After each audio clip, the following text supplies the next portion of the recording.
E o que eu vejo hoje é muito assim... eu vou tomar um cuidado para não falar alguma coisa que talvez possa te ofender, e aí então eu vou falar o que você quer ouvir. E aí a gente fala, pô, não sei se o quanto isso vale a pena. Eu digo sempre para as empresas, né, que me contratam para a gente poder fazer o trabalho de desenvolvimento, olha, se você quer que eu venha falar única e exclusivamente aquilo que é importante para você, porque você não tem, talvez, o meio ainda de chegar à sua equipe, eu posso até trazer, mas a gente tem que trazer alguns outros elementos que possam ajudar a sua equipe a pensar. O cara tem que sair daqui pensando, né? E aí, pessoas viram para mim e falaram assim, Marcelo, mas eu tenho a preocupação, né? Nós estamos preocupados. Mas a preocupação sem ação, ela é nada. Ela resulta em nada. Como é que a gente torna o complexo simples? Porque trazer para a simplicidade, trazer para a complexidade é fácil. Tornar o complexo é fácil. Agora, como é que eu simplifico isso? Como é que eu torno isso acessível para as pessoas?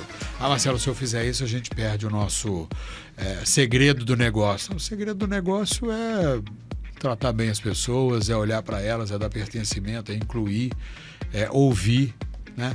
Explicar o sim e o não. Né? E falar para elas parte do que você está fazendo aqui, né? Qual que é a sua contribuição aqui. Porque se você quiser só ser contribuído ou só receber contribuições, talvez você vá ter dificuldade nesse ambiente. A liderança pelo medo, ela vai cada vez mais afastar as pessoas. E a primeira oportunidade que a pessoa tiver de sair da empresa, ela vai sair. 80% das pessoas, 85% das pessoas se demitem do seu líder imediato, né? E não da empresa. O cara sai da empresa falando assim, cara, essa empresa é boa, mas essa bruxa, esse demônio... Pode até ser que você conheça o entrevistado de hoje pelo currículo dele. Ele é diretor do Conar, CEO e especialista em desenvolvimento de pessoas na Cenarium Training, palestrante... Mas eu duvido que você saiba que o Pirani sabe fazer cerveja, velejar, tá montando um motorhome, ele já foi radialista, secretário municipal, enfim, o que ele gosta mesmo é de aprender. Aprender e questionar, tá bom? Inclusive, falando em questionar, quais são as perguntas que você tem se esquivado de responder por aí, hein? Então vem com a gente na conversa e vem refletir também sobre isso. Bora lá? Valendo? Marcelo Pirani, seja muito bem-vindo ao 5º Dia Útil podcast da Carreira Miller. Eu agradeço o convite, né? É um prazer estar aqui. Bora falar um pouco de desenvolvimento, de gente, de educação, de liderança. Falar sobre o Pirani também? Pode falar, não tem problema. Não, falando bem, né? Tá bom, né? Mas esse é o que a gente mais interessa no programa. Porque, aliás, continuando o papo que estava aqui no Esquenta, que história é essa de motorhome aí, cara? Eu sou um apaixonado, assim, por coisas, né, que são ligadas à natureza. Eu sou um amante do mar, né? Eu digo assim, as pessoas viram para mim e falam assim, Marcelo, cuidado, porque sal faz mal para pressão. Né? Para mim tem que ser toneladas de sal, né? Porque eu adoro água de salgada. Tudo quanto é jeito, água salgada, né? Então sou apaixonado então, o nome pelo não mar. É por à toa, né? Marcelo, boa, né? Badunts. Mas então, e essa coisa do motorhome, né? Eu falo assim, que são aprendizados que a gente vai tendo na vida, né? E eu gosto muito de estar atento à maneira como eu aprendo. E durante um pouquinho antes da pandemia, eu estava muito preocupado com isso. Falei, deixa eu aprender a fazer cerveja, né? Eu falei, deixa eu tirar uma coisa completamente fora do meu escopo para eu poder compreender como é que eu funciono. E é complexo, né? E tem uma série de procedimentos e tal. Falei, deixa eu ver como é que eu aprendo isso. Durante a pandemia, né, eu digo que eu sou uma pessoa que gosta da liberdade, né? De estar com as pessoas e tal. E a pandemia judiou de mim, assim como judiou de um monte de gente, né? Do planeta, né? Mas quando as coisas começaram a abrir, eu fui aprender a velejar, né? Então eu falei, deixa eu aprender a velejar, Uau. Que sempre foi uma paixão e nunca, né? Você vai deixando, vai postergando e tal. E aí o motorhome é outra, né? Porque você fala assim, o que você gosta? Eu gosto de estar na estrada, eu gosto de estar com as pessoas, eu gosto de desenvolver pessoas, né? E agora comecei com esse projeto, vamos ver se dá certo. Mas vamos dar um passo atrás aqui, porque eu tenho interesse agora no teu processo de aprendizado de coisa. Da cerveja. Cerveja, isso, vamos começar pela cerveja. Ficou barato a cerveja artesanal? profissional depois de aprender o processo? Porque Ficou. agora você paga R$15 numa garrafinha assim, ó, toma meu dinheiro aqui, eu sei como que é difícil fazer. Mas posso te falar uma coisa? Pode até ter ficado mais caro, mas é tão divertido o processo que não tem problema, né? Você reúne os amigos e vambora, compramos lá um equipamento caseiro, né? Em 3 amigos e, enfim, varia mais o processo do que propriamente a cerveja. Os dois gostam mais de cerveja do que eu, mas o processo era maravilhoso, ficou boa? né? Ficou boa. Modéstia à parte, ficou boa. E qual era o tipo dela? Aí a gente fez vais, né, com limão siciliano Nossa, e mas coentro, era semente de elaborado. coentro. Uhum. Fizemos tem uma que é uma genérica. Eu não vou lembrar o nome dela agora, mas a gente fez IPA, vários, né? Uhum. IPA, fizemos vais, fizemos Pilsen, né? Fizemos APA, aí fizemos... E o lote, quando você faz, quantos litros dá? Ali dava uns 80 litros, que a gente tinha 2 caldeirões, né? Tinha 2... Então dava uns 80 litros. Consumo próprio ou vendia? Não, eu deixava mais para os amigos. Porque eu gosto de cerveja, mas não é assim, não sou apaixonado por cerveja, não, né? Os dois sócios, vamos dizer assim, na brincadeira, gostam mais e acabava deles rapidinho. Tem que fazer. Pô, eu ainda tenho estoque aqui, né? Então nós vamos tomar a sua aí. Falei, tá bom. Vocês inventaram algum nome para cerveja de vocês Inventamos, ou não? chamava Duppis. Duppis. Duppis. Duppis, Uhum. né? Mas ficou nisso, né? Ficou na brincadeira só. A gente até registrou a marca. Quem sabe um dia a Vai coisa que, pode né? ficar mais Tem séria, que né? diversificar, né? Fala Tem Tem muito. som, diversificar. tem branding isso aqui, hein? Tem. Dups. Aí alguém falou assim pra mim, põe um trema em cima aí do... Né? Do em U. cima Pra do lembrar U o aí, pra alemão, ficar um né? alemão, né? Aí ficou, né? Falei, tá bom, não tem problema Até não. essa história né? tá parecendo a do Häagen-Dazs, né? Do sorvete, que não significa nada, em nenhum idioma, né? O cara só Mas queria tem uma cara de fora, que né? soasse. O pessoal, essa cerveja que eu estava falando, chama a Session, né? Quando eu fui Session. aprender, fiz 2 ou 3 cursos, né, de cerveja, para fazer cerveja. O pessoal dizia o seguinte: quando a cerveja der errado, você põe o nome de Session. Aí tá bom. E a outra que eu falei da genérica é a Honkers. A Honkers é uma cerveja da Goose Island. Aí nós pegamos uma receita meio genérica e falou, vamos tentar fazer. E ficou boa, né? Ficou boa. Aliás, foi a nossa preferida para fazer das outras vezes lá. Que legal, Que cara. massa. Então, é bacana. Aí, assim, eu falei, deixa eu pegar alguma coisa fora do meu contexto mesmo. Porque a educação a gente está o tempo inteiro, né? Conversa com as pessoas, traz consultoria, vai aprendendo, né? E aí chegou nesse momento de falar, bom, deixa eu olhar outras coisas que não estão no meu scope, que eu gostaria de fazer. A gente vai falar de processo de aprendizagem, diversidade cognitiva, e a gente vai emendar nisso. Mas vamos para a segunda etapa, velejar. Como é que é isso? Você aluga equipamento? Como que você... Você sabe que muitas vezes a gente acha que velejar é coisa só de milionário, né? E você tem ali, por exemplo, na represa da Guarapiranga, que é muito democrático. Você tem vários clubes ali na margem da represa de Guarapiranga. Eu moro em São Paulo, né? Vários clubes à margem ali que ensinam, né? E que alugam veleiros e que você pode, por exemplo, ser sócio do clube e usar o veleiro por meio de agendamento, né? Veleiros menores, que é o que cabe na represa, mas que é muito divertido, é muito gostoso. Então, o velejar acho que é mais o contato com a natureza mesmo, contato com o vento, contato com a água, né? Enfim, o desafio de aprender alguma coisa que para mim era altamente complicado. E é mais difícil velejar ou fazer cerveja? Eu acho que é mais difícil velejar, tem que ter mais cuidados, né? Eu acho que a cerveja você faz, de repente você dá um errinho, você Aí corrige chama a de receita. session e acabou, né? Errar no... O veleiro pode dar ruim, né? Como diz o Acidente. amigo. Viu, Tem que tirar né? alguma carta, alguma habilitação Tem que para ter o isso? arraiz, né? Aí você tem arraiz, mestre, amador e capitão. Aí dependendo de onde você for velejar, você precisa ter essas habilitações, né? Mar Então, aberto, assim, é outra aí é história. capitão, né? Mestre, até uma determinada, não vou me lembrar agora, mas uma determinada distância da costa, e capitão, aí você pode velejar, mas depois tem muita experiência, É né? mestre, amador e capitão? Contrário. Arraiz amador, né? Mestre e capitão. Ah, tá. Porque daí eu fiquei pensando, mas é o amador depois do mestre. Não, o amador é o primeiro. Também normalmente você tira para lancha, né? Faz lá as aulas, jet ski, né? Faz as aulas e também te dá a condição de você velejar próximo à costa, né? Não dá para ir muito entendi. distante. A Michelin que te inspira em algum...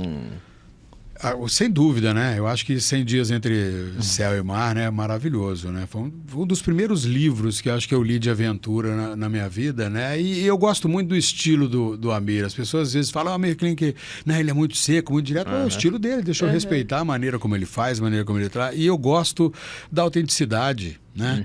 E eu vejo agora, né, na filha dele, que acabou de fazer, né, acabou de cruzar aí o Atlântico, eu vejo nela essa assertividade também, esse olhar, sabe, essa busca, e tem muito, obviamente que tem muito a aprender, né? Eu acho que ele traz pra gente resiliência, ele traz pra gente planejamento, né? Ele traz visão holística, isso tudo é muito legal, né? Assim como a família Schurman também, né? Também, esse é incrível, né, incrível, cara? né? A família, né? Você colocar a família, se envolver, né? E educar a família ao redor do mundo, quer dizer, é mágico, né? Muito. E assim como essa questão mesmo do mar, né? Das águas, vamos dizer assim, você tem também a questão da terra, né? Você tem também a questão de andar por aí num motorhome, num carro, numa moto, né? Você vê a quantidade de pessoas que descobriu isso depois da pandemia, né? Pra gente falar, cara, a vida é agora. Né? Então, vamos ver o que a gente gosta, o que é possível fazer, o que dá para fazer e vamos. O que aumentou, né, de clubes, de motociclistas, de overlander, né, de passeios, de motorhome, né? Gente, se olhar, né, no YouTube a quantidade de canais das pessoas indo para o Alasca, né? Gente, tá na hora de procurar outro destino aí, né? Vamos começar a atravessar para fazer a África, enfim. Mas eu acho que isso vai dando liberdade também, vai dando olhar para as pessoas para falar, será que a gente tem que ficar mesmo acumulando, né? Ou a gente tem que extravasar e muitas vezes levar para outras vertentes aí. Vamos aprender. Eu acho que para mim é sempre um processo de aprendizagem, tudo. Sempre um processo de aprendizagem. Estar aqui com vocês é um processo de aprendizagem, estar com as pessoas com as quais eu treino é um processo de aprendizagem, então acho que tem essa abertura também. E aí aquilo que interessou, legal, aquilo que não interessou, legal também, valeu, e deixa eu ver o que eu faço com isso, né? Pirani, você está vendo que assim, a gente não faz uma apresentação formal, porque quando a gente define, a gente limita. E aqui dentro as pessoas vão te conhecer por todas essas histórias. Então muita gente já te conhece por várias tantas, mas quem não vai te conhecer por essa linha.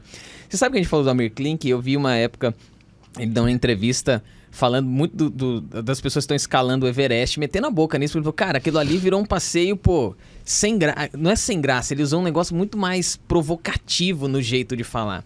Porque é uma exploração da natureza, é um contrato que as pessoas fazem, deixou de ser um esporte, uma aventura.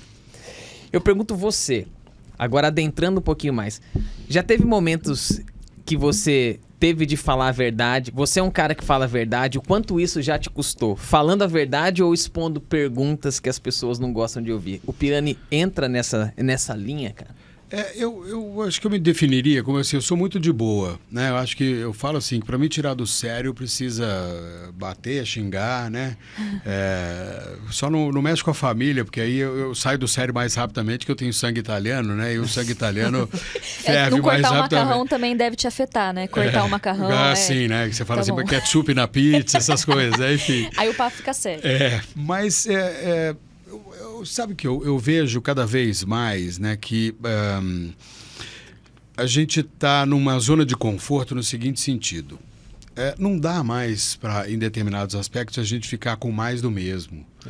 Né? E como é que a gente sai do mais do mesmo? Se provocando ou provocando ao outro. Ou na medida, e aqui eu não estou falando de provocação com indelicadeza, com falta de respeito, de educação, não. Mas é saber provocar, estimular para que a gente possa subir de patamar, para que a gente possa buscar outras alternativas. Eu me lembro muito quando eu era estagiário, né? Eu comecei minha carreira trabalhando em rádio, né? E eu trabalhei em rádio durante 10 anos. E quando eu fui fazer faculdade, eu queria muito terminar a faculdade, obviamente. Eu sou de uma família de classe média, eu não tenho o que reclamar, né? Mas eu queria fazer o pagamento da faculdade, enfim, queria fazer as coisas para mim, né, e comigo. E eu descobri no terceiro mês de trabalhando em rádio que a fortuna que eu ganhava lá era tanta que não dava para pagar a mensalidade. Eu falei, deixa eu procurar outra coisa. E arrumei um estágio num departamento financeiro de uma empresa. Você imagina alguém que faz jornalismo e que trabalha em rádio, trabalhar no departamento financeiro. Nada contra o departamento financeiro, mas era uma situação para que eu pudesse financiar minha faculdade. E aí, eu me lembro que eu tive um chefe durante um certo período que, tudo bem, manda quem pode, obedece quem tem juízo, eu falo, você vai lá e me obedece. E até que chegou um outro, e que eu nunca mais me esqueço dele, que o primeiro trabalho que eu levei para ele olhou para o trabalho, olhou para a minha postura corporal e falou assim: Marcelo, esse é um trabalho do qual você se orgulha? Porra. Eu falei assim, bom, tá aí, né? É o que você me pediu, né? Ele falou, não, quero saber se você está orgulhoso desse trabalho. Porque se você não estiver orgulhoso desse trabalho, não desperdiça nem o seu tempo, nem o meu. Não. O que eu vou falar para você agora é o seguinte: pega o tempo que você precisar para fazer o seu trabalho e venha me entregar aqui um trabalho, quantos dias você quiser, venha me entregar um trabalho do qual você fala assim, eu estou orgulhoso desse trabalho. E aí nós vamos começar a conversar. Ele tinha acabado de assumir, fazia 2 ou 3 dias que ele estava lá. E eu falei, tá bom. Eu saí meio bravo, né, da reunião e tal, adolescente, 19, 20 anos de idade, saí bravo, falei, bom, vou no RH, eu já estava querendo pedir a conta, vou no RH, vou pedir a conta. Mas eu entendi que aquele momento era um momento para que eu pudesse aprofundar naquilo que eu estava fazendo, mesmo que não fosse aquilo que eu gostasse naquele momento. Hoje mudou um pouco o modelo mental, mas na época você fala, não, deixa eu trabalhar porque eu quero sustentar alguma coisa e você vai fazer muita coisa que talvez você não curtisse fazer, que não está alinhado, né, com o seu propósito, etc. Mas eu cumpri meus 18 meses de estágio, que na época era o que a empresa oferecia. No terceiro eu estava querendo desistir, quando trocou de chefe eu cumpri os 18 meses, em função desse cara. Né? Então, acho que foi uma provocação que, obviamente, no momento me balançou, me irritou, mas depois eu percebi que era uma coisa, falei assim, cara, eu quero trabalhar para o seu desenvolvimento e eu estou te dando uma baita oportunidade aqui. Né? Entenda isso como uma oportunidade. Então, para dizer isso para vocês, né, bem profundamente, eu acho que nós temos que ter a capacidade cada vez mais de desrespeitar respeitosamente. E aí eu vou explicar isso, por favor, não me entendam mal. O desrespeitar deixa eu questionar a regra, deixa eu questionar a maneira como nós estamos fazendo, deixa eu questionar o processo, deixa eu questionar o olhar, respeitosamente. Não é porque eu quero. Porque minha vontade é fazer... Não. Olha aqui, eu estou olhando isso, estou olhando isso. Eu digo que as pessoas têm que estar preparadas para responder a 4ª ou a 5ª pergunta. Se não resistir à primeira ou à segunda, não adianta você querer bater de frente ou você querer desrespeitar, vamos dizer assim, no sentido que eu estou dizendo aqui. Então vamos desrespeitar respeitosamente, mas no sentido de que a gente possa olhar para que nós juntos possamos ir adiante, para que nós juntos possamos prosperar. E o que eu vejo hoje é muito assim... eu vou tomar um cuidado para não falar alguma coisa que talvez possa te ofender, e aí então eu vou falar o que você quer ouvir. Né? E aí a gente fala, não sei o quanto isso vale a pena. Eu digo sempre para as empresas, né, que me contratam para a gente poder fazer o trabalho de desenvolvimento, olha, se você quer que eu venha falar única e exclusivamente aquilo que é importante para você, porque você não tem talvez o meio ainda de chegar à sua equipe, eu posso até trazer, mas a gente tem que trazer alguns outros elementos que possam ajudar a sua equipe a pensar. O cara tem que sair daqui pensando, né? E aí as pessoas viram para mim e falaram assim, Marcelo, mas eu tenho a preocupação, né? Nós estamos preocupados, mas a preocupação sem ação, ela é nada, ela resulta em nada. Então, não adianta eu estar preocupado se eu não agir, não adianta eu estar preocupado se eu não desafiar, não adianta eu estar preocupado se eu não olhar para a pessoa e disser para ela muitas vezes franca e assertivamente e respeitosamente o olhar que eu posso dar para que elas possam ir adiante. Deixa eu ajudar, né? As pessoas, as empresas, enfim. E é um pouco também do meu toque, do meu molho, né? Do meu estilo de ser. Do tompeiro, é o meu estilo de ser e eu não sou muito de bater de frente, né? Porque eu acho que não é por aí que a gente chega a um caminho adequado para nós, né? E tudo bem, às vezes as pessoas, Marcelo, tem uma opinião diferente, ótimo, que bom, deixa eu conviver com a sua opinião. Né? Desde que não tenha uma ofensa pessoal, eu acho que eu posso conviver com a opinião contrária à minha. Né? O que acontece hoje é que a pessoa quer te convencer. Você já leu... É melhor que B. Você já leu Byung-Chul Han? Não. Ele não. é um livrinho fininho, assim, ó, muito interessante. Ele fala exatamente disso. Que as pessoas vivem num esforço, parece, agora ele chama de positividade, né? Mas que assim, o diferente... Então, assim, tem que ser tudo muito parecido com o que eu penso, com o que eu quero, com o que... e o diferente a gente rejeita, né? Ele fala em alteridade, né? Então, acho que vale a pena você conhecer esse autor. Legal, assim, ele é um filósofo sul-coreano. Tá famoso pra caramba. Interessantíssimo, assim, a abordagem dele. Você vê, olha, para te dar um exemplo disso, né? E trazendo um pouco, né, disso que você tá me contribuindo aí. Um tempo atrás eu fui assistir um espetáculo de um ator que todos nós conhecemos, que é o Pedro Cardoso. Né? O Pedro Cardoso é um cara que é um humorista, faz stand-up, né? Teve uma carreira brilhante na televisão. A.K.A. Augustinho Carrara. Agora, ele tem opiniões controversas, ele tem opiniões fortes, ele tem algum posicionamento político. Bem definido. Que eu falo assim, olha, ele tem o direito de ter isso. Agora, deixa eu separar um pouco a arte daquilo que ele está pensando aqui, desde que não ofenda os meus valores. Então, tem, por exemplo, artistas, né, do meio do stand-up que eu acho que confundem um pouco e acabam fazendo aquilo meio um palanque político show. Aí eu acho que é uma confusão. Quando você não confunde as coisas, não vejo problema nenhum. Eu acho que a arte, ela deve ser prestigiada. Né? E aí teve uma pessoa que me ofendeu muito na internet, porque eu tirei a foto que eu coloquei, né, no Facebook, no Instagram. Já definiu o teu lado, né? O cara passa pano, não sei o que tem. Bom, tudo bem. Aí eu, no particular, que eu falei, não vou, né, dar palco. Eu falei para ele, olha, você, pelo que eu vejo, tem um pensamento diferente do Pedro, completamente, né, e tal, não sei o que tem, falou um monte de coisa. Eu falei, bom, tudo bem, eu respeito isso, assim como eu respeito a opinião dele, mas eu não vou deixar de admirar a arte dele por essa opinião que está alinhada ou não aos meus valores. No caso, não tem nada que ofenda, né? E aí ele continua defendendo. Eu falei, você gosta do Roger Waters? Ele falou assim, adoro. Eu falei, pois é, ele é completamente contra aquilo que você pensa. E você continua adorando. Eu também adoro o Roger Waters, adoro o Pink Floyd, adoro toda a trajetória, né? E não vou deixar de admirar o Roger Waters pelo posicionamento político dele, né? Pelo olhar que ele tem aí politicamente. Eu acho que aí envolve também um certo autoconhecimento e um conhecimento também de você conseguir identificar os caminhos ali que as pessoas escolhem e você poder identificar isso e dizer assim, isso tá contra ou isso tá a favor do que eu penso, e você exige uma maturidade de conhecimento, né? Quem pouco sabe não consegue diferenciar e tende ao extremismo. Então, quanto menos você sabe, mais extremista você vai ser. Tipo, não, bala de borracha, né? Tinha aquele vídeo do Porta dos Fundos lá, que não me vem argumentar, não, é bala de borracha e acabou. Agora, quanto mais conhecimento você adquire, mais você vai lendo a pessoa e fala, não, entendi, as pessoas são complexas, são contraditórias, eu também sou, né? Eu acho que assim, o que não pode, o que não deve, né? Não é que não pode, né? Tudo pode, desde que as pessoas decidam que pode, que esteja dentro da lei, né? Mas o que eu acho é a ofensa, né? Quando você parte para a ofensa, você perde oportunidades maravilhosas de conhecer o mundo do outro, de ter curiosidade do mundo do outro. E não quer dizer que não aconteça comigo, que não aconteça conosco aqui. Eu digo que eu tenho vários sabotadores, eu luto contra eles todos os dias, né? E às vezes eu perco.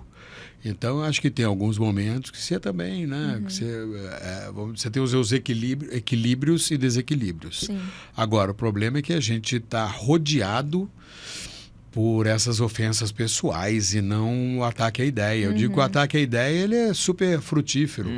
Ele é o sangue das organizações. Então, quando eu falo, por exemplo, de conflito, eu sou muito a favor do conflito. Eu acho que a gente tem que conflitar positivamente. Vamos atacar a ideia e não a pessoa.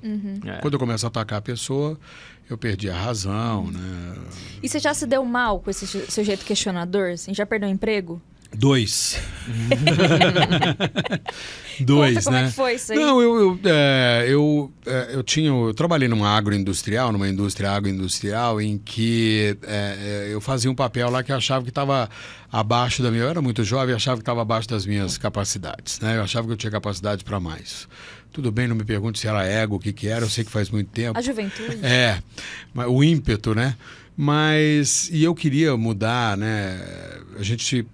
Me foi proposto fazer um curso de alfabetização dentro da empresa, eu comecei a fazer, porque agroindustrial, muitos colonos nas terras, vamos ajudar e tal. E eu propus uma maneira, queria fazer de um jeito, né, que eu achava que a gente traria mais a comunidade. E, na verdade, era uma empresa de dono, e o dono da empresa entendeu que era de outra forma, né? Aí eu falei, pô, mas você não tem na sua família, você não tem nem proximidade, né? Você vem aqui na fazenda só para usufruir, né? Fora isso, você tem os funcionários. Agora, de que maneira você pode estar mais próximo dos funcionários e compreender as dificuldades deles, né? Então, você não quer passear mais na fazenda para conversar com as pessoas, né? E aí ele falou assim, não, eu não preciso conversar com as pessoas. Sai daqui de cima, o dinheiro sai daqui, né, os investimentos saem daqui. Eu falei, então, por isso que você tem uma ideia completamente distorcida da realidade das pessoas que estão lá no campo, com a mão na massa, fazendo as colheitas, né? E você vai perder um monte de gente aqui. O que você acha que dá para a gente fazer melhor? Eu acho que a minha ideia é muito boa, eu falei para ele. Eu falei assim, eu não acho. E eu não quero mais você aqui. Eu falei, tá bom. Eu vou procurar minha turma, né? E aí fui, né? E caí fora, né?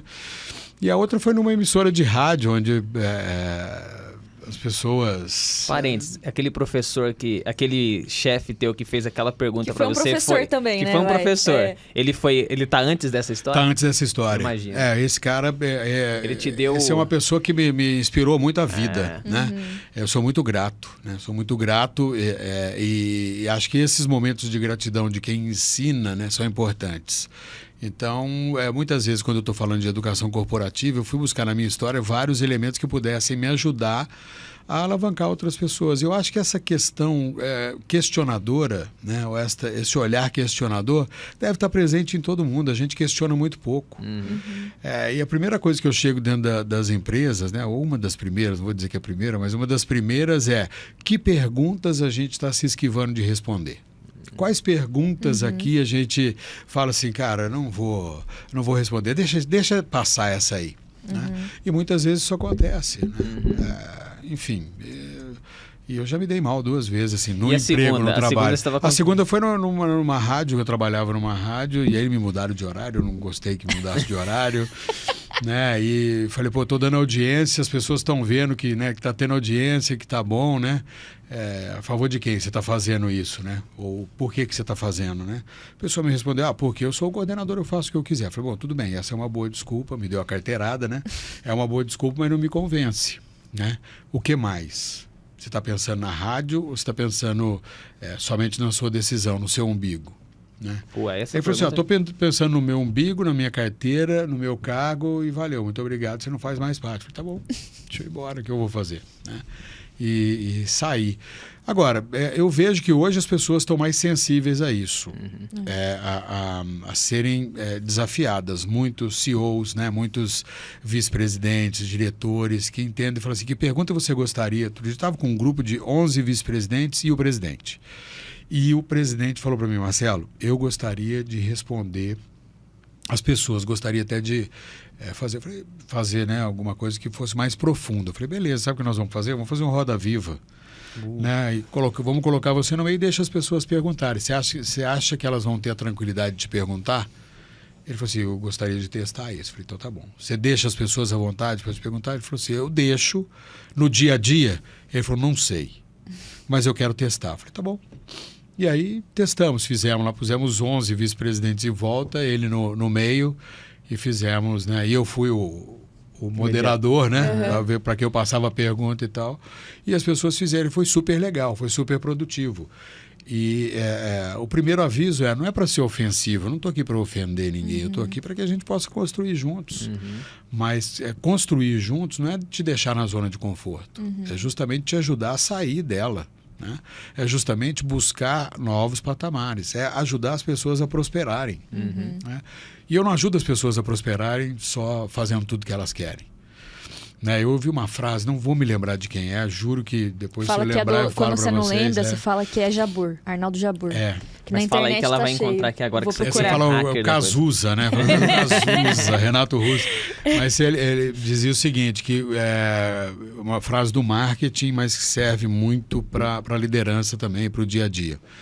Se você não fizer o que seu cliente quer, você quebra. Se você fizer tudo que ele quer, você quebra mais rápido ainda. Né?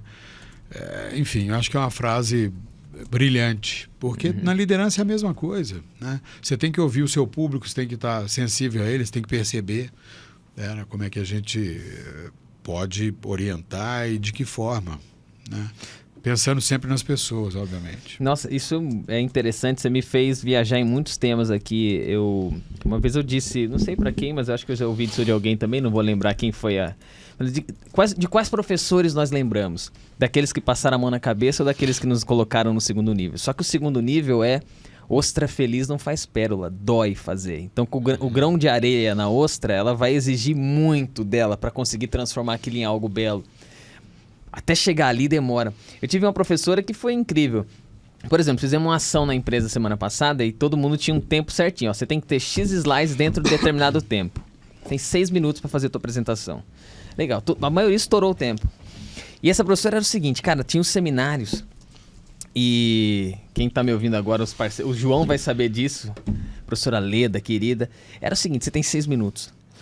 6 minutos e 2 segundos. Obrigado. Professora, mas eu não concluí minha ideia. Mas você tinha 6 minutos para concluir a ideia. Cara, bastou ela fazer isso 2 vezes para todo mundo entender. Quanto tempo tem?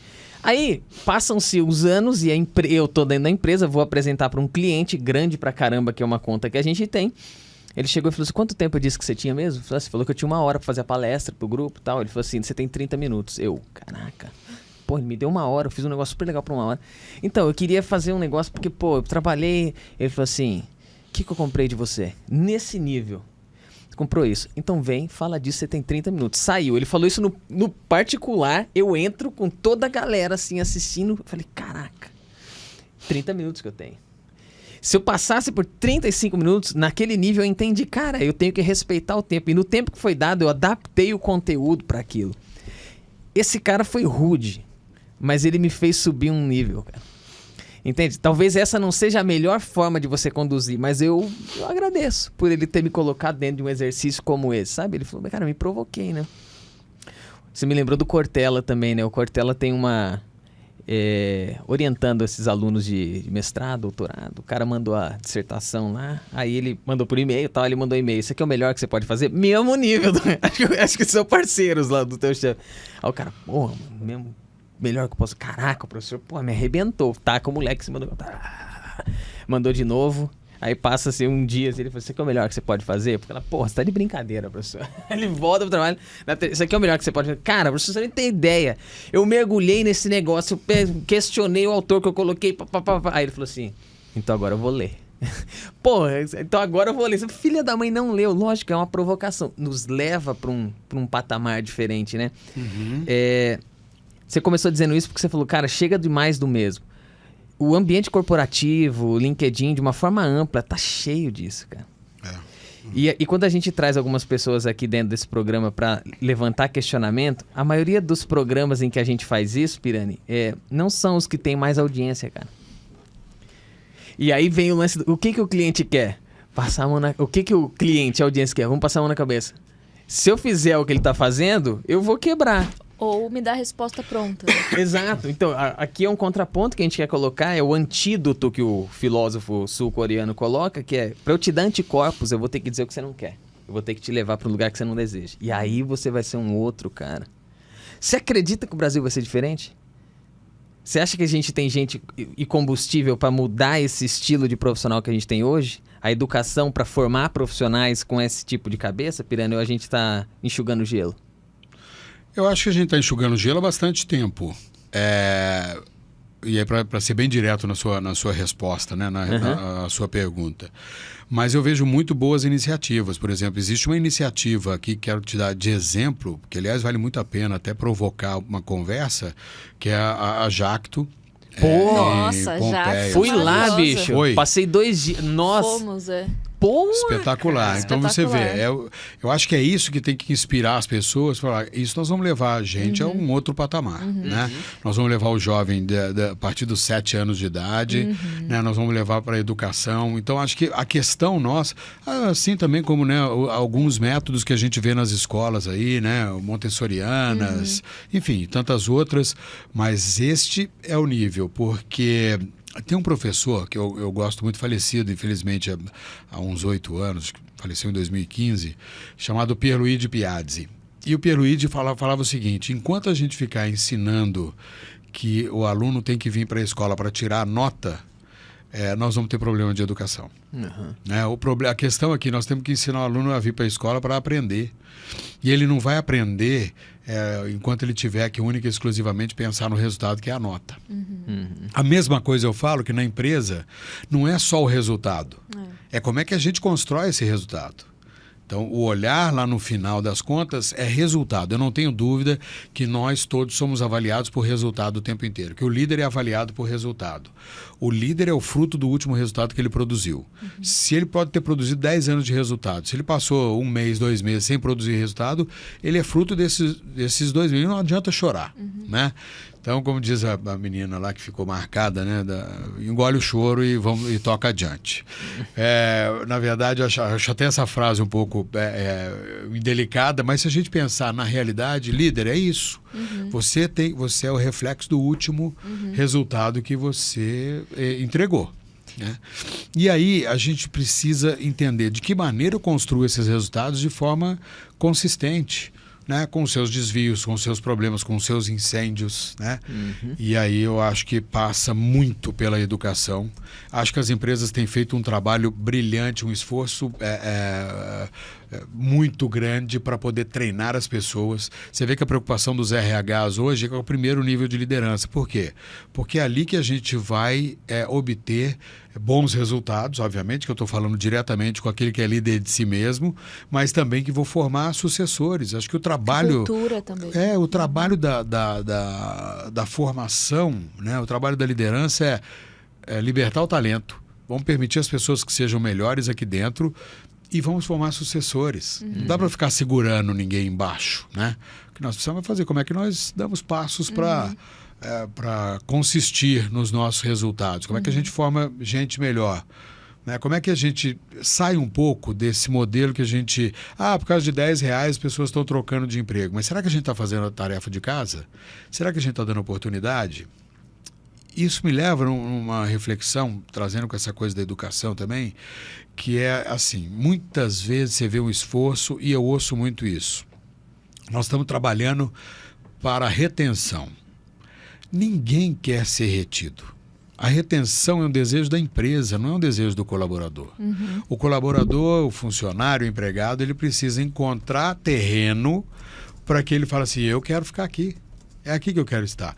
Mas para isso eu preciso fazer tudo? Não, eu preciso fazer alinhamentos, eu preciso entender de equilíbrio, eu preciso entender que mudou, que o modelo mental é outro, né? Que não é mais o cara entrar e ficar... Ele pode até entrar na empresa e apertar o parafuso, mas ele quer saber por que ele está apertando aquele parafuso. Qual que é o significado daquilo? Qual é a entrega? Né? Qual é a participação dele? Então, cada vez mais a gente precisa conversar. Né? E a gente precisa dizer para as pessoas da importância do trabalho delas. Por mais, talvez, por menor que seja, por mais simples que seja. Esse negócio da Jacto, a gente teve uma aula internamente lá sobre EVP. Eu dei essa aula junto com um colega nosso, um amigo nosso lá do trabalho, o Roberto. E aí eu montei a aula, tudo, não sei o quê, cheio de informação, de dados, lá. E aí, no final, o João contou a história da Jacto. Quando ele abriu a boca e falou da Jacto, eu falei, puta, eu podia jogar fora toda a aula que eu dei. Se eu tivesse só contado a história da Jacto, eu tinha dado uma aula, um show de EVP aqui, ó. Porque é isso na prática e com ações, assim, que funcionam e que foi uma empresa, assim, que resolveu parar de reclamar de, mas agora a empresa vai ter que educar? Pô, mas agora a empresa que vai ter que dar saúde... Pô, mas agora... Pompeia é pequeno, tem Eles 20 mil resolveram habitantes. parar de reclamar e fazer alguma coisa. Fizeram um posto de saúde, fizeram escola, fizeram um monte de ação, de Senai. capacitação, de preparo de mão de obra. Até. Várias empresas, né? Que Várias pertencem à família, empresas, cada um tem uma, né, exatamente. uma empresa Então, ali. assim, é parar de reclamar que, pô, mas justo na minha vez... E E fazer é alguma histórico. coisa, né? Acho que lá tem uma coisa que eles me falaram lá quando eu estive, né? Que a gente quer quebrar um pouco esse estigma de que é pai rico, filho pobre, neto nobre. Não, como é que é filho nobre, neto pobre, né? E o que a gente quer é perpetuar isso para as gerações. E você vê que, né?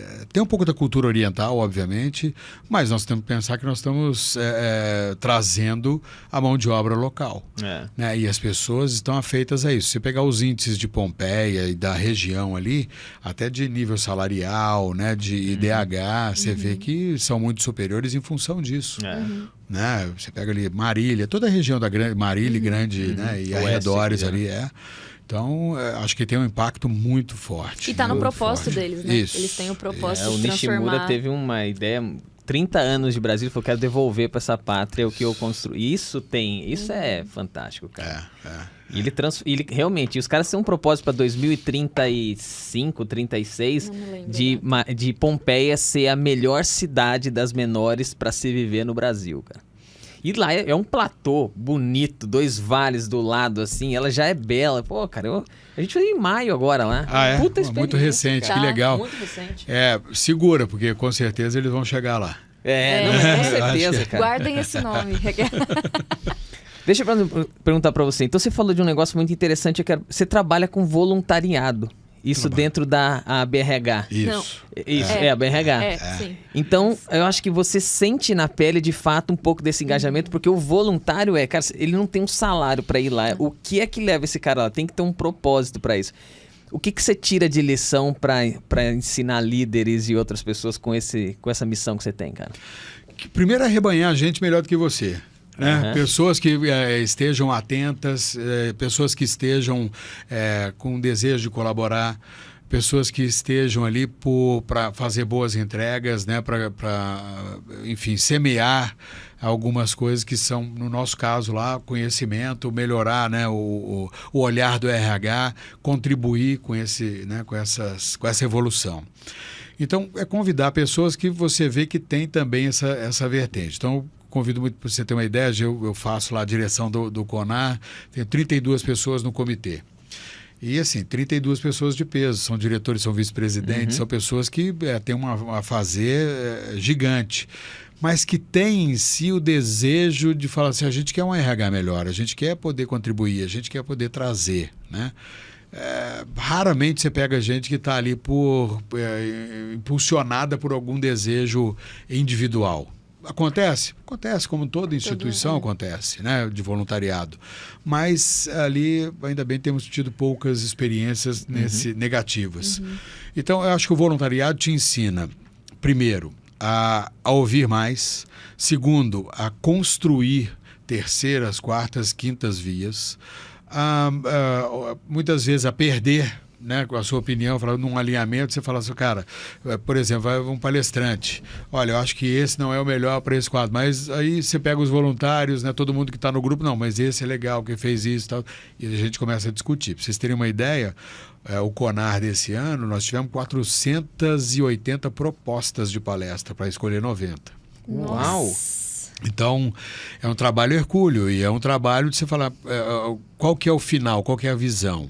Deixa eu olhar lá na frente, deixa eu compreender a visão de futuro para fazer boas escolhas e mais do que tudo isso, para movimentar essas pessoas em função disso. Né? Então, tem muito boas pessoas. Eu fui voluntário durante muito tempo na APAI. E a gente trabalhava, por exemplo, tinha uma feira, né, que eu adorava a feira da APAI, que a gente brincava, né, que era o nosso momento de confraternizar e tal, trabalhando e ajudando. Só que a visão lá na frente é de que maneira a gente ajuda a APAI a se manter saudável financeiramente por meio dessa feira que a gente está trabalhando. Então, eu acho que sempre tem que ter a visão de futuro. Onde é que a gente quer chegar, o que a gente quer entregar, E o voluntariado é isso, basicamente é isso, né? Porque não tem uma remuneração financeira. Tem desgaste, tem tempo. E uma coisa que eu uso muito como regra, né? Na maioria dos casos, pega gente que não tem tempo. Porque quem não tem tempo se organiza melhor. Quem tem muito tempo acaba arrumando desculpa. Né? Então pega gente que não tem... É uma brincadeira, obviamente, mas faz essas pessoas... Vamos, e aí você vê o quanto as pessoas se dedicam. Acho que é esse de impulsionar pela visão de futuro e pela entrega que você pode fazer, pela contribuição genuína, verdadeira. Né? Enfim. Qual é a tua relação hoje com o CONAR, já que você citou? Conta um pouquinho, depois eu quero te perguntar como foi esse evento, a leitura que vocês tiveram, qual que é a missão, o que vocês têm de visão para o CONAR para os próximos anos também, porque esse ano encheu. Nossa, esse ano... Conte. Eu quero dizer para você o seguinte, que é fruto principalmente da confiança. Né? A gente pode falar um pouquinho mais de confiança, mas eu tenho que agradecer sempre as pessoas que confiam em que você possa fazer uma boa entrega. Então, primeiro, tem uma equipe, né, na BRH que é maravilhosa, uma equipe de funcionários, né, que é maravilhosa e que serve de um background, né, serve de base e que faz com que esse evento possa ficar de pé. O segundo maior do mundo. Né? Isso que eu ia perguntar, é o segundo maior do mundo, né? Do mundo, em números e expositores, né, e palestrantes, etc. e tal. A outra coisa é a confiança do presidente, porque quando você tem uma instituição, o norte é dado, né, pelo maestro, e o maestro é aquele que foi escolhido pela maioria, né, para que possa conduzir ali, pela maioria, pela totalidade, enfim, para que possa conduzir. Então o Paulo Sardinha vem trazendo, né, essa coisa bem nas rédea curta mesmo, né? E confia nesse grupo, né? Ele diz sempre, eu gosto muito da frase que ele usa, que eu sou um presidente que não atrapalha, né? Então eu já faço o meu papel de não atrapalhar esse grupo que está, né, construindo o conteúdo. E faz isso muito bem. E a gente teve um resultado espetacular com a grade do CONAR. Né? Com a grade do CONAR foi algo assim que as pessoas elogiaram enormemente. Teve muita gente, tanto é que o ano que vem nós estamos crescendo um pouco mais, 25%, 30% a mais em termos de galpão para poder abrigar com mais conforto as pessoas. Tem algumas lições de casa que vão precisar fazer, tem alguns olhares, eu acho que melhoria contínua é uma coisa que as empresas estão fazendo, nós também, né? Sempre no desejo de acolher, né, de trazer as pessoas, às vezes a gente pode se atropelar um pouco, mas eu acho que o ano que vem o CONAR são 50 anos, né? Então é uma data marcante, histórica e que vai exigir da gente um esforço ainda maior para que a gente possa acolher ainda mais como a gente tem feito. Né? E já estão nos planos assim para essa festa de 50 anos, comemorar esse evento todo? Sempre tem, né? Sempre tem os olhares aí, né? Tem algumas coisas que eu não posso adiantar ainda, mas já tem aí pensamentos aí de quem que a gente pode trazer, quem que pode estar conosco, né? Sempre no intuito de contribuir com o público e com esse desejo. Aí, deixa eu ouvir um pouco o público, né? Nós trouxemos esse ano, eu estou muito orgulhoso desse grupo, né? E desse trabalho, né? E sou muito grato à confiança do Paulo Sardinha, né? E da diretoria executiva da BRH, porque nós conseguimos colocar no palco do CONAR esse ano toda a representatividade que a gente imaginou. Né? Então a gente tinha, por exemplo, nós tivemos 28 painéis, a maioria composto por mulheres. Né? Nós tivemos 57, 58% de mulheres no palco, 12 painéis só de mulheres, né? O painel composto por mulheres. Nós tivemos negros, orientais, mudos, pessoas com deficiência, né? Só não tivemos um cego que teve um problema de saúde, que estava programado de estar, mas teve um problema de saúde e não conseguiu estar. Né? Então nós tivemos um palestrante que lota auditórios no mundo, o Richard Fagerlin, o casal Disney, você vê um casal no palco, né? Contracenando, trabalhando. Tivemos uma representatividade da América Latina por meio da FIDAG, que é a Federação de Recursos Humanos, né, da América Latina. Enfim, tivemos o Edu Lira, né, no palco.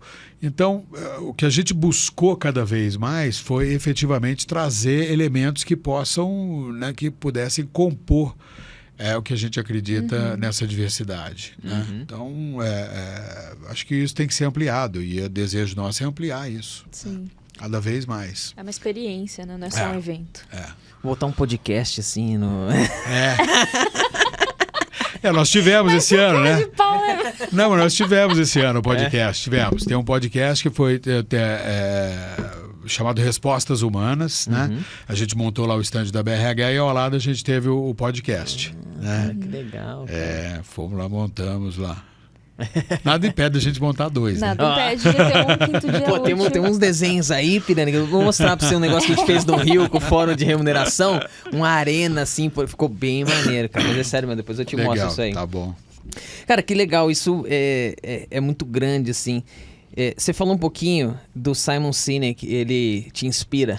Muito. Acho que hoje tem algumas pessoas, né, que são nomes que a gente respeita, né, que estão aí já há algum tempo. O Simon Sinek, eu tive a oportunidade de estar com ele em 2016. Né? Onde? Na ATD em Denver, no Colorado. Né? E, assim... ele estava saindo no carrinho de golfe, eu sentei no carrinho e eu falei, vou conversando com você. Aí a menina falou assim, você não pode estar aqui, ela falou. Você não pode estar aqui. Eu falei, Simon, mas eu queria conversar um pouquinho com você. Ele falou, deixa. Aí fui conversando com ele, mais uns 100 metros, 150 metros, depois trocamos algumas mensagens, né? Mas ali foi uma conversa mesmo, mais de agradecer pelo conhecimento, por aquilo que ele faz e tal. Você sabe que só um parênteses, né? Eu fico pensando assim, que se um dia encontrasse o Yuval Harari... Que pergunta que eu faria pra ele? Eu já fico ensaiando, porque se encontrar ele um dia, vai ser muito de sopetão, assim, igual você, né? Então eu não posso pensar na hora lá, eu já tenho que ter a pergunta. Então eu já sei que pergunta e já sei inglês também. Você sabe que tem que ter essa movimentação, porque no dia seguinte eu encontrei a Brené Brown. Nossa! E aí, né, fui falar com ela também, né? A empresária já veio, porque o pessoal acho que já tinha me visto no dia anterior, né? O que você tá fazendo? Eu preciso conversar com ela. Aí ela olhou assim pra mim e falou assim, eu sou do Brasil, você não vai negar conversar comigo um pouquinho. Eu falei, de jeito nenhum, pode vir. E comecei, né? Eu falei, me fala um pouquinho. Aí veio a pergunta, né? Me fala mais um pouquinho da coragem de ser imperfeito. Ela falou assim, eu resumo em vulnerabilidade. E vulnerabilidade não é se abaixar ou se curvar para as pessoas. É mostrar alguns aspectos que podem ajudar a você ir adiante, a você olhar sobre outra característica, a você aprender, mas dizer que você não é ou super-homem ou a Mulher Maravilha. Né? Então ela já foi, acho que talvez mais preparado, e conversei um pouquinho, tiramos foto lá também, né? Mas eu faço muito isso, porque eu acho que tem que aproveitar nos congressos. Então o Ken Blanchard, né? Eu já fiz isso com o Ken Blanchard. Tá bem, e ele foi o cara, por exemplo, que eu vi pela primeira vez cunhar o termo CIO, né, que é o Chief Inspirational Officer, né? E ele é uma inspiração, né? Por si só ele é uma inspiração, né? Fiz também com o Patrick Lencioni, né? Encontrei e aí a empresária falou, você não pode ficar, ele não pode tirar foto agora que ele está com a fila de autógrafo. Falei, tudo bem, eu volto daqui a pouco. Aí ficou a fila, na hora que terminou, eu falei, eu vou lá porque assim, acho que as pessoas, nós estamos no mesmo ramo, né? Nós estamos no mesmo ramo, claro que tem mais visibilidade, então tem muito mais suporte, né? Você pega uma universidade americana, apesar da gente ter brilhantes iniciativas aqui, mas tem muito mais suporte, né? Eles vêm fazendo isso há mais tempo, né? A gente descobriu isso mais recentemente, 30, 40 anos para cá. Então, tem sempre essa questão mesmo, né? De querer conversar um pouquinho, né? De querer, enfim, provocar e aprender. E tem isso com o brasileiro também. Outro dia eu estava no aeroporto, um tempo atrás, né? Estava no aeroporto e na mesma sala que eu estava o Osiris Silva, né? E o Osiris... Puxa vida, né? Um cara que... A pessoa inspiradora, né? Embraer, olhar, né? O quanto esse cara é respeitado no mundo inteiro, né? O quanto as pessoas olham para ele, o carinho que olham para ele. E eu me aproximei dele, falei, professor, eu queria fazer uma pergunta para o senhor. Na época ele era reitor da Unisantos. E aí eu falei, ele falou, pode fazer. Eu falei assim, o que inspira o senhor? Ele devia estar com uns 86, 87 anos, acho. Ele falou assim, a vontade de aprender.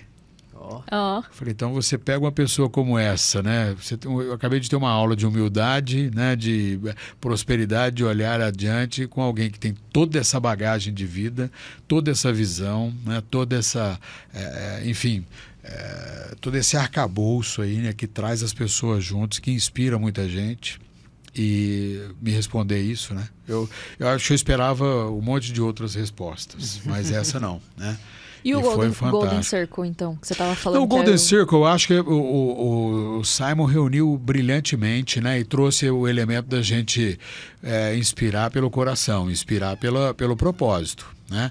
E aí me atrevo sempre a dizer o seguinte, que talvez eu precise colocar uma pimentinha no Golden Circle, que é com quem, né? Então, é o que, como e porquê com quem. Né? Porque me vem à mente sempre a imagem de um maestro e uma orquestra. Eu fui assistir ao ZESP esses dias, né?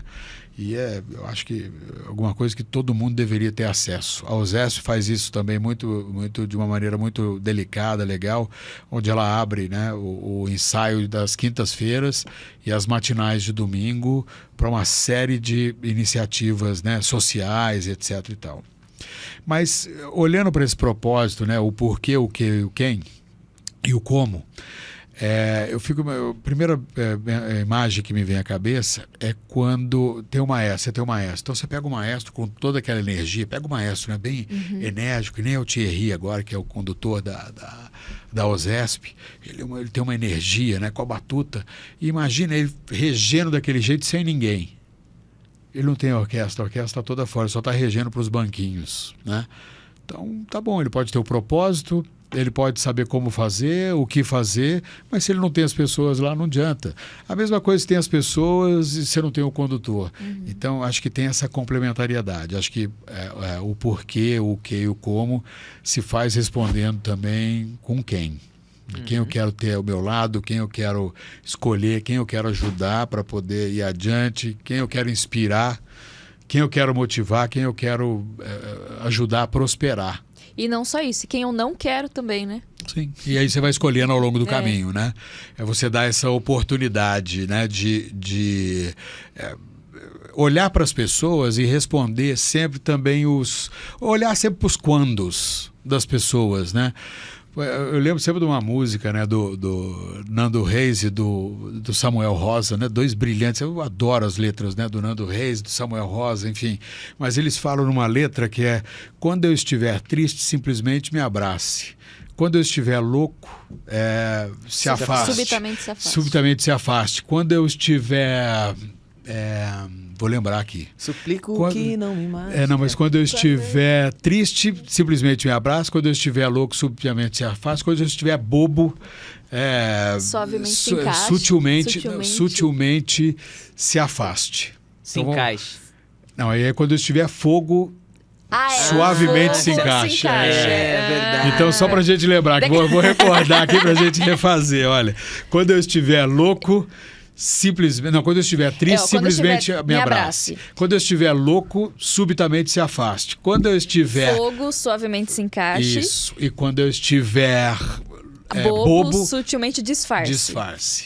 É isso aí. Suplico que não me mate. E aí, quando eu estiver morto, suplico que não me mate. Dentro de ti. Então, vamos olhar para essa questão aqui do líder. Né? O líder vai ter momentos que ele vai ter que afagar, vai ter momentos que ele vai ter que se afastar, vai ter momentos que ele vai ter que observar, vai ter momentos que ele não pode matar dentro das pessoas aquilo que elas têm de melhor e de inspirador. Né? Então acho que este olhar da liderança. E vai haver momentos que eu falo assim, cara, valeu, foi ótimo ter você aqui, mas não é mais o momento.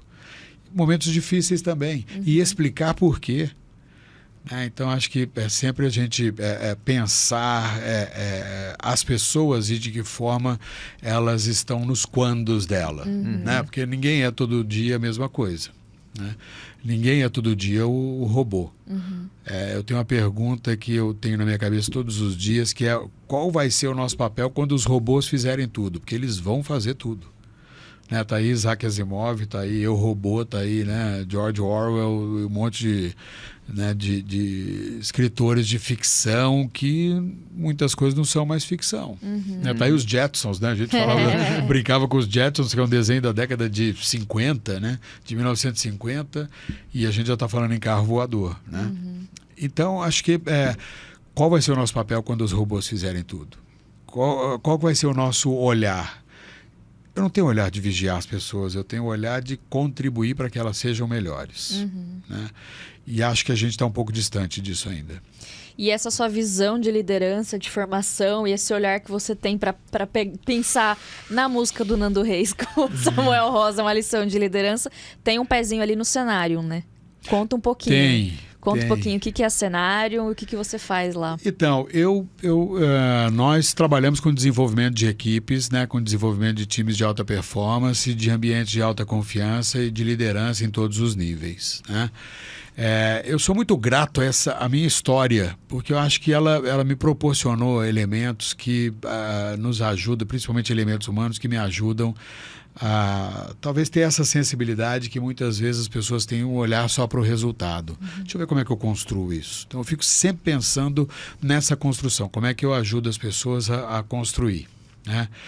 Para que vocês terem uma ideia, né, eu dou os treinamentos, né, a gente está fazendo um treinamento até no momento que a gente está conversando aqui, né, nesse período, né, um treinamento na Anshan, que é liderança em chão de fábrica, porque eu acho que a gente tem que cuidar muito da primeira liderança, né, e é um programa de muito sucesso que tem esse patrocínio da Anshan, que é muito legal, e este cuidado, né, com as pessoas e com essa construção. Então, para vocês terem uma ideia, são 2 dias, são 16 horas em que eu uso 3 slides.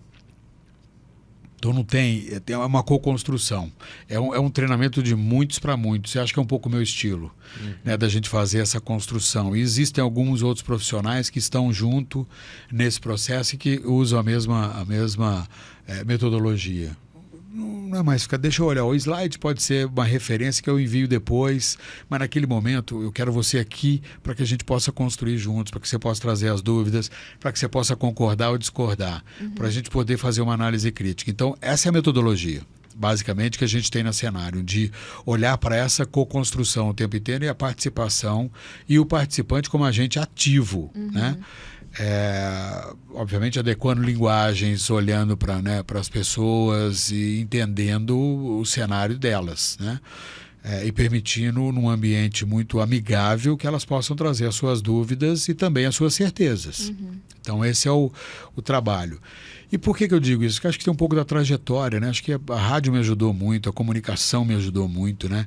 Eu trabalhei durante um bom tempo como produtor local de espetáculos, né? Então eu fazia produção local. Preparava camarim, preparava palco, preparava a chegada dos artistas no local e ganhava dinheiro com isso, né? Então trabalhei durante muito tempo, né? 1 ano e meio, 2 anos com o Nerso da Capitinga, né? Que é o Pedro Bismarck. Fiz algumas produções locais, né? Junto com um amigo chamado Beto Campos. Fiz Ari Toledo, né? E aí fiz diversos shows. Trabalhei numa casa noturna onde era o mestre de cerimônia, e aí tinha todo esse contato também. E eu digo que trabalhar com artista é um desafio, porque você não trabalha... É um pós-doutorado em administração do ego, né? E assim, com todo carinho, porque obviamente o artista chegou naquele ponto, naquele nível, e ele quer ser Tem algumas ser tratado. lideranças que são assim também. Tem, com certeza. Mas ele quer ser tratado, todo mundo quer ser tratado com carinho, com deferência, com respeito. Eu acho que tem um pouco esse olhar. Mais uma vez, não é fazer tudo que as pessoas querem, mas é olhar para uma maneira que a gente possa fazer e que doa menos para criar a pérola, né? E entender que é um caminho possível. O que eu vejo com muita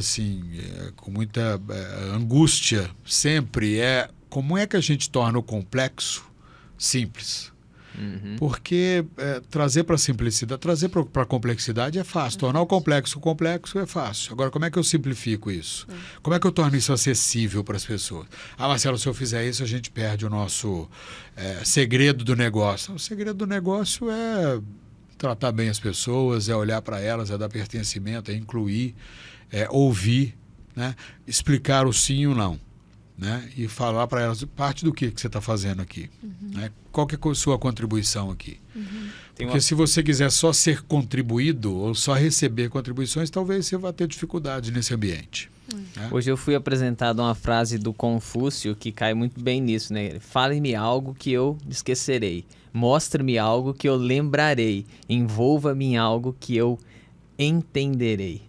Então é muito disso, nessa co-construção tem um pouco disso, porque a gente fala pra caramba e no fundo você falou, o que você carrega de um cara às vezes? Isso bota em xeque, inclusive, às vezes o modelo de aprendizagem que a gente tem até palestras como a gente faz ou exposição de conteúdos, porque muitas vezes é isso. A gente se inspira na hora, mas de fato, o que você carregou para... Que foi que eu brinquei do EVP, da história da Jacto, né? Brinquei, mas que na verdade é o que é, né?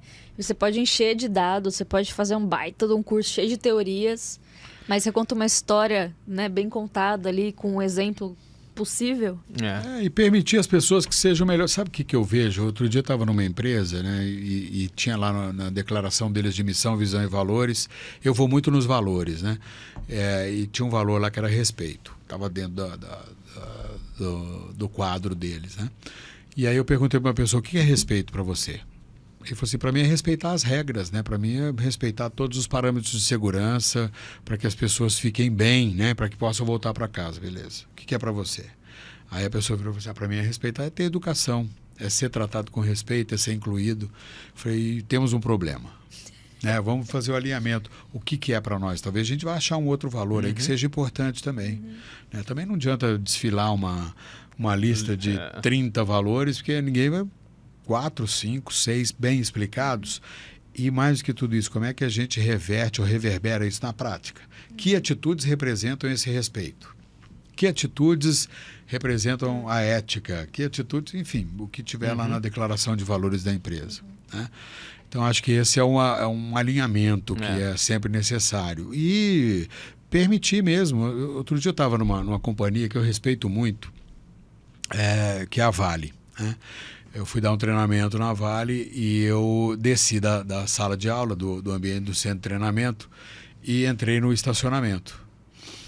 Só que tinha um caminho e eu me desviei do caminho ali, daquele caminho, saí um pouquinho, aí veio uma pessoa me abordar.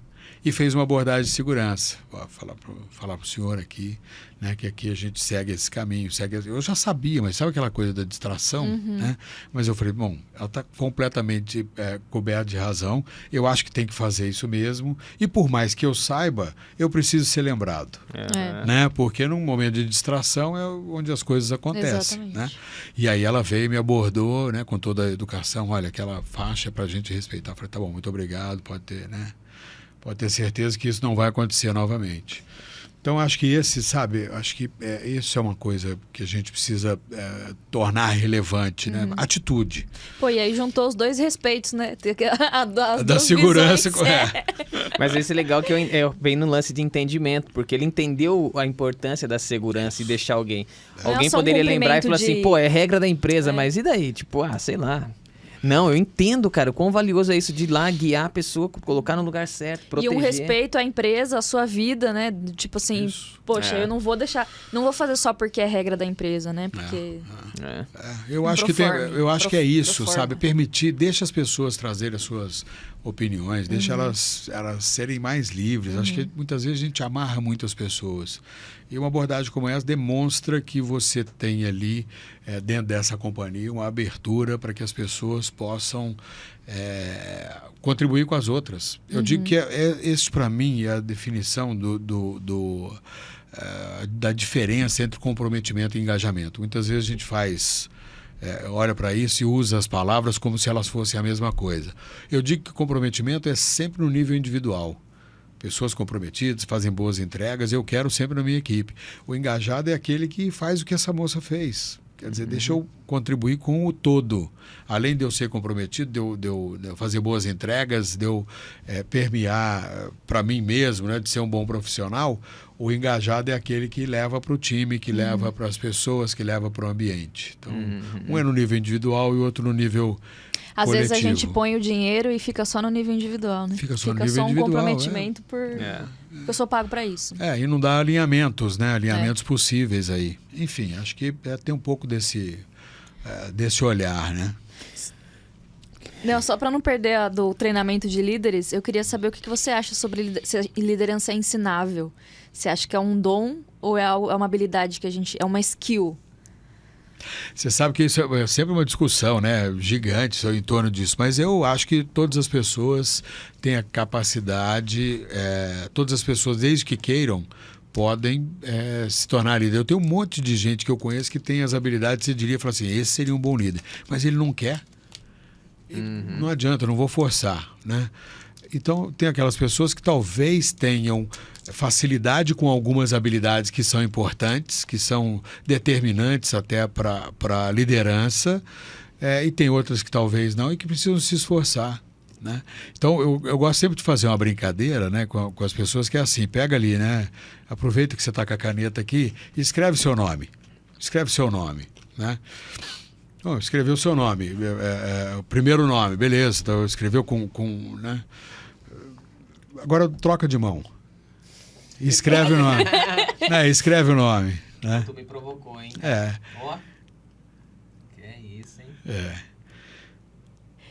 Eu não sei nem qual que parte do meu cérebro eu tô acessando agora. Então, mas olha aqui, você escreveu, né? Pode não ter sido com a mesma fluência, né? Com a mesma... Pode ter ficado um costa, mas beleza.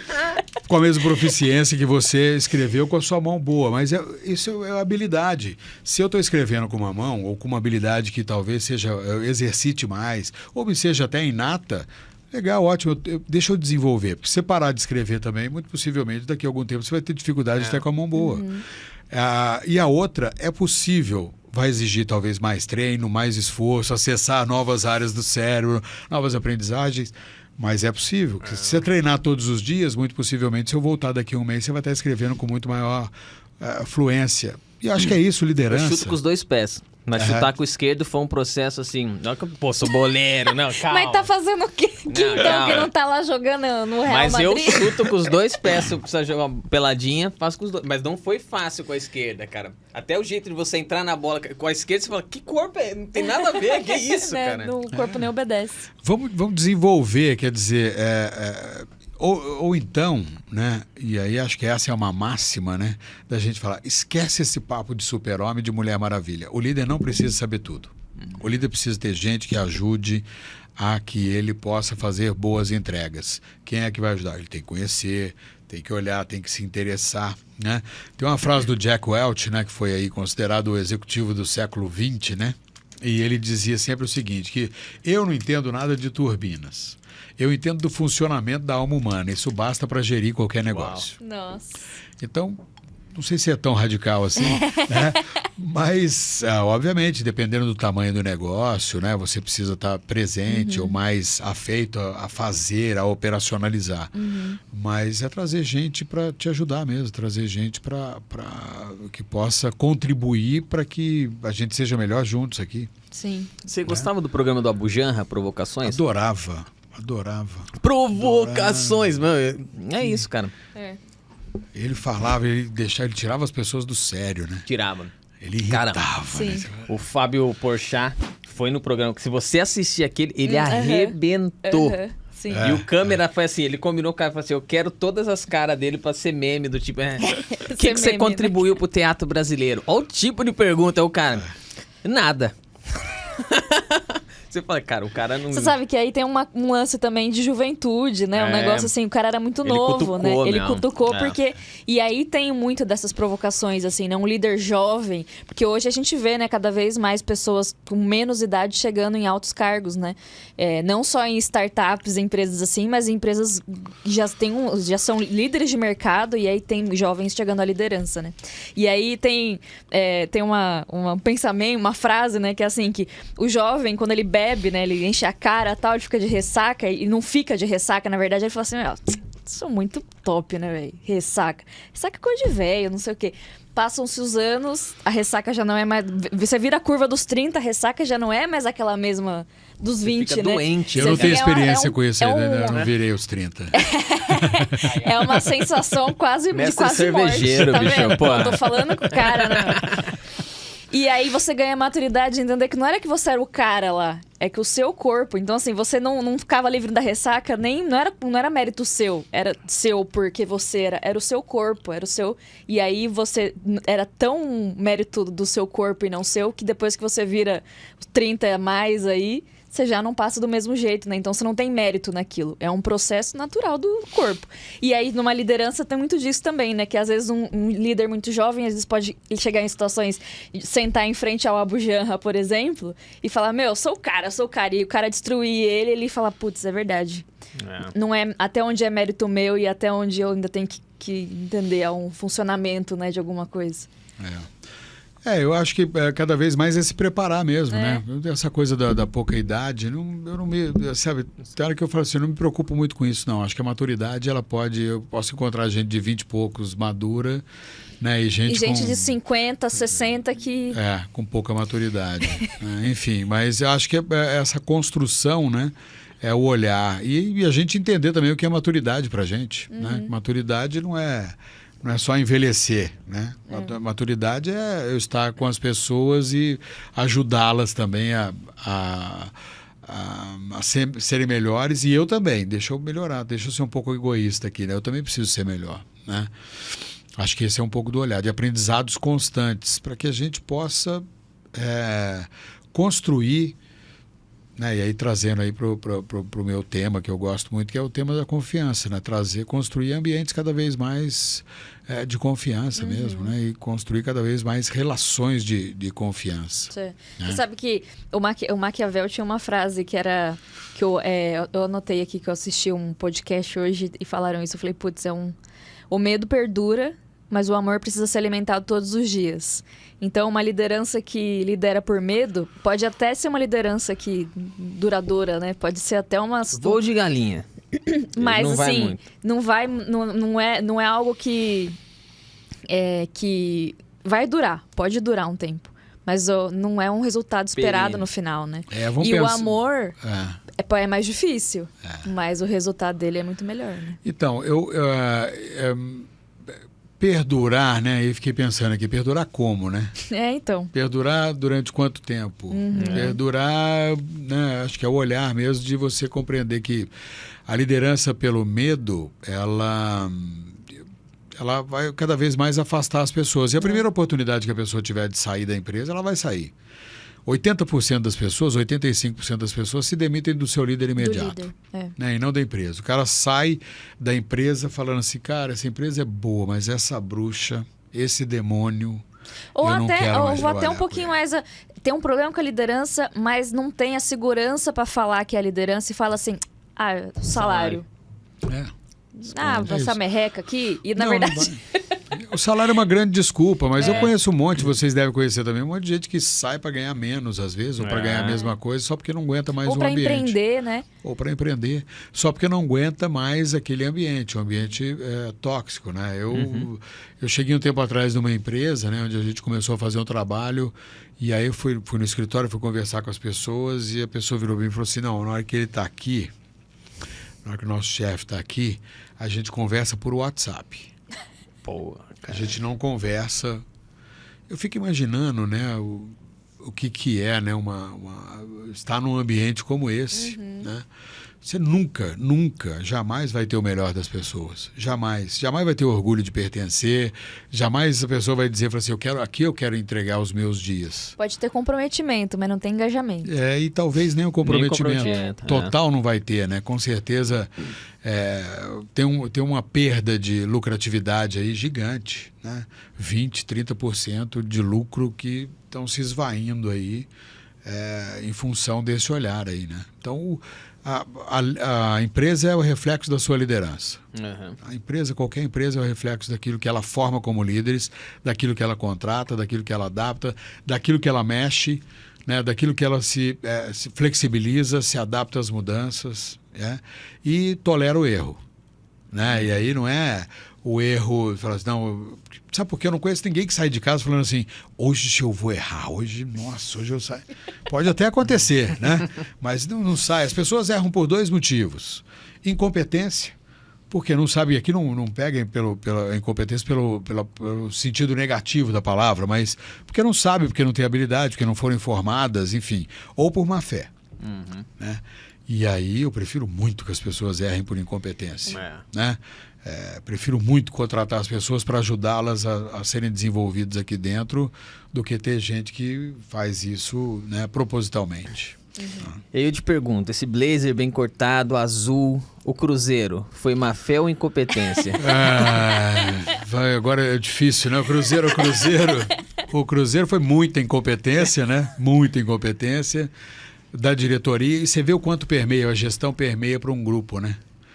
Nós estamos falando aqui para o pessoal entender que é o time de futebol do Cruzeiro, que Qual a tua 2018... relação ali também? O meu avô é um dos fundadores do Cruzeiro. Né? Eu tenho um avô e um tio que são fundadores do Cruzeiro. Um dos, né? Tem um grupo grande que foi fundador e os dois fizeram parte aí dessa fundação.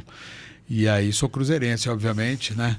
Eu digo sempre que eu sou palestrino, né? Porque quando eu não tenho para quê? Porque eu moro em São Paulo, né? Tem menos cruzeirenses para você se encontrar. Eu falei, bom, tá bom. Então, de vez em quando eu sou palmeirense também. Mas se jogar Palmeiras e Cruzeiro, eu sou cruzeirense, né? Mas eu gosto muito do Palmeiras também. Mas você vê o que é, né? E aí, se a gente olhar para a história do futebol, quanto o futebol ensina para a gente, né? Por exemplo, quando a gestão do Corinthians, quando caiu para a segunda divisão, né? O quanto afetou, né? Afeta 2007. O quanto afeta os jogadores, né? O Cruzeiro é a mesma coisa, né? A gente estava olhar o time do Cruzeiro, era um time que começou o campeonato, as pessoas falaram, o Cruzeiro vai para as cabeças. E caiu. Com muita gente boa no time, né? Muita gente boa no time. Enfim, então caiu, mas eu não tenho dúvida que foi reflexo daquela gestão. Né? E eu faço muitos votos que dê certo com o Ronaldinho agora, com o Ronaldo, né? Para que a gente possa entender também o esporte cada vez mais como um espelho de uma gestão eficaz, eficiente, né? Eu acho que o Cruzeiro está ali agora no Campeonato Brasileiro no meio da tabela, né? E acho que é um pouco da gente construir. Né? Vamos esperar para ver quais são os próximos passos, mas eu faço muitos votos que dê certo, né? Para a gente profissionalizar uma coisa que é paixão nacional. Né? Quando eu vejo jogos, por exemplo, de futebol americano, de beisebol... As ligas americanas são muito bem cuidadas. Eu falo, gente, que inveja. Né? Mas a gente está vendo boas iniciativas. Né? Você hoje vai aos estádios, por exemplo, né? Bons estádios, né? Não tem grade mais, não tem aquele fosso no meio. Né? Educou a população. E você vê, puxa, tão legal, né? Você poder... eu fui assistir um jogo da Copa do Mundo 2014, lá no Itaquerão, né? Cara, espetacular, né? É outro patamar, as pessoas, né? É um gigantismo, né? E vou também na arena, né?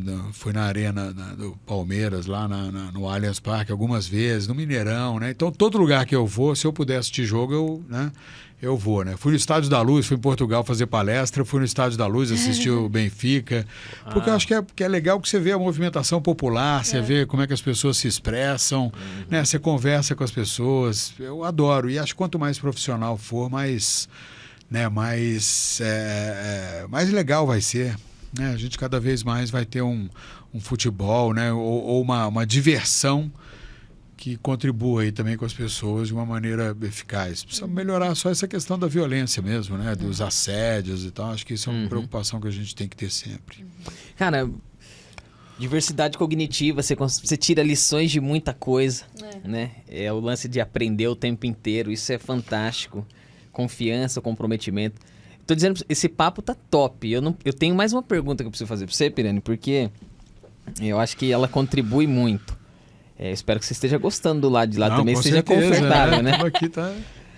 Me diz, cara, o que você aprendeu com o poder público? Você teve experiência Tive. próximo da política? O quanto você carregou também de aprendizado disso pro que você faz hoje, cara? Porque, o lance de eventos, arte... Esse cara de eventos que tá aqui, isso não é fácil, é uma vida de muita correria. Então, eu tô pensando agora muito da tua vida para entender que você tem muita energia e conhecimento para isso. E a política? Então, eu fui secretário de Comunicação, Esportes e Turismo numa cidade no Vale do Paraíba chamada Pindamonhangaba. Pinda. Pros mais chegados, Pinda. Cidade, né, eu gosto demais de Pinda, né, adoro, tenho, né, família lá, tenho várias afilhadas lá, né, e tinha sempre tive um carinho muito grande por Pinda. E fui convidado a ingressar na política, não tive filiação partidária, né, e fui com um olhar de a gente falar como é que a gente pode também ajudar, principalmente no turismo, porque tem uma localização fantástica, Pindamonhangaba, está pertinho de Campos do Jordão, está pertinho da Serra da Mantiqueira, está pertinho da praia, está perto do Rio, está perto de São Paulo. Então a gente promoveu muitas coisas lá, né? E eu tive a felicidade, mais uma vez, de ter um gestor que acreditou nisso. Né, que foi o Vitor Adito Lerário, que acreditou nisso e a gente começou a promover muita coisa. Então, Nós realizamos lá 2 campeonatos, um campeonato brasileiro e um paulista de balonismo, 4 festivais de balonismo, Copa Trekking, né? Copa Paulista de Trekking, Copa Brasil de Trekking, Copa Baja, motocross, né? O que você imaginar, né? Jogos regionais, jogos estudantis, né? Enfim, movimentamos a cidade, um departamento muito ativo, né? Em termos de evento. E eu acho que a política me ensinou um pouco como entrar e sair dos ambientes. Então, você entrar numa casa simples, humilde, tomar um café, conversar com as pessoas, apertar uma mão calejada, né? Beijar uma pessoa, né, de idade, assim como se aperta uma mão de alguém que, né, vai ao salão ou vai ao dermatologista praticamente todos os meses. Então, acho que isso a política me trouxe. E acho que o Vitor, que era o prefeito, tinha muito isso, né? De estar com as pessoas, de conversar. Eu aprendi muito isso com ele, né? E as pessoas ensinam muito, né? Eu digo que lá dentro, né, como secretário, eu apanhei pelo que vi, pelo que não vi, pelo que fiz, pelo que não fiz, né? Mas aprendi muito e conheci muita gente e aprendi com as pessoas. E acho que ali foi o pós-doutorado que eu fiz com os artistas, né, em outro aspecto. Ali eu fiz um de relacionamento, né? De aprender que tem momentos que você tem os seus equilíbrios e desequilíbrios, tem os momentos também que não é você ser bonzinho o tempo inteiro, tem hora que você tem direitos a explosões e etc e tal, né? Mas a compreender que todo mundo vale igual, né? A política... muitas vezes a gente fica medindo, né, pelo que se fatura, pelo que tem dinheiro. Nós no Brasil temos uma cultura muito forte ligada a automóvel, né, a carro. Às vezes a pessoa está com uma situação terrível, mas está andando de carro zero, porque é da nossa cultura. E ali você começa a valorizar outras coisas, outros aspectos, né? E esse aspecto do relacionamento, de sentar com as pessoas, né? De sentar no meio-fio às 2 horas da manhã, de acompanhar uma senhora, que nunca mais me esqueço, uma senhora saindo de casa, e queria um pronto-socorro, saindo de casa com o filho no colo, né? E a gente estava numa inauguração e ela trouxe o filho para a inauguração, falou: preciso de um socorro para o meu filho imediatamente. A gente pegar o carro da prefeitura e levar no pronto-socorro, né? E falar para o prefeito: olha, nós precisamos abrir uma unidade aqui, né, de atendimento para essa população, né? E eu me lembro ele muito sensível a isso, falou assim: nós vamos cuidar disso, né? E 3 ou 4 meses depois a gente conseguiu abrir uma unidade, né, com algumas parcerias e tal. Mas acho que é isso, sabe, esse atendimento. A gente está muito distante de olhar para o povo. Eu tenho mais uma música, né, que eu gosto, que é Maria, Maria, né? Maria, do Milton Nascimento, né? E que agora a Ludmilla regravou também, né? E ficou muito legal na voz dela. Mas acho que é bem o reflexo da história brasileira, né? Da gente mesmo, né? Uma mulher que ri quando deve chorar, né? E apenas aguenta, e apenas suporta. Acho que é um pouco o retrato do povo brasileiro, né? Da gente olhar e falar: cara, a gente suporta, a gente é um país rico, a gente é um país, né? E que, infelizmente, tem alguns aspectos culturais que não nos levam a outros patamares os quais nós poderíamos estar, né? Mas a vida pública, a gente não dá muito valor, mas ela é maravilhosa. Para mim, hoje, se você me perguntar qual foi a minha passagem na minha carreira, né, antes de me tornar consultor, mais importante, eu não tenho dúvida em dizer que foi essa, né? Poder conversar, poder trazer, poder ouvir reclamação também, poder ser xingado, né? E vai criando casca, né? Vai criando couro, vai dando aprendizado, né? Que ano foi? Que ano foi? Eu fui secretário de 1999 a 2001. Aí depois eu fui morar um período no Canadá, voltei e fiquei até 2005. Eu voltei e reassumi, né? E fiquei até 2005. Foram 2 mandatos.